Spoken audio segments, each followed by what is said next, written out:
Hi and welcome back to the AQA GCSE History Britain Health and the People revision series. This is episode 16 and we're looking at penicillin. Alexander Fleming saw many soldiers die of septic wounds caused by staphylococcal bacteria when he was working in an army hospital during World War I. Searching for a cure, he identified an antiseptic substance in tears in 1922, but this only worked on some germs. One day in 1928, he came to clean up some old culture dishes which he had seen that were growing staphylococci for his experiments. By chance, a fungal spore had landed and grown on one of the dishes. Fleming noticed that the colonies of staphylococci around the mould had stopped growing. The fungus was identified as Penicillium notium. It produced a substance that killed bacteria. This substance was given the name penicillin. Fleming published his findings in an article between 1929 and 1931. However, nobody was willing to fund the further research, so he was unable to take his work further. The industrial production of penicillin still needed to be developed.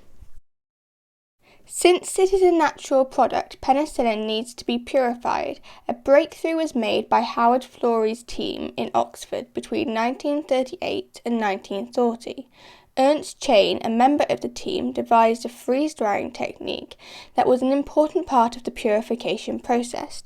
At first, Florey and Chain didn't have the resources to produce penicillium in large amounts. They made penicillium for the first clinical trial by growing Penicillium notium in every container they could find in their lab. The patient began to recover, only to die when the penicillin ran out.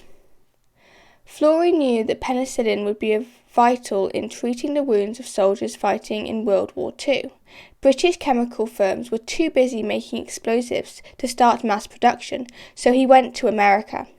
American firms were also not keen to help, but America joined the war in 1941. In December of 1941, the US government began to give out grants to businesses to manufacture penicillin. By 1943, British businesses had also started mass-producing penicillin. Mass production was sufficient for the needs of the military medics in 1944. After the war, the cost of penicillin fell, making it more accessible for general use. Fleming, Florey and Chain were awarded the Nobel Prize in 1945. So that's the end of episode 16 of the AQA GCSE History Britain Health and the People revision series. Next episode we'll be looking at modern treatments. Thank you for watching and I hope you enjoyed.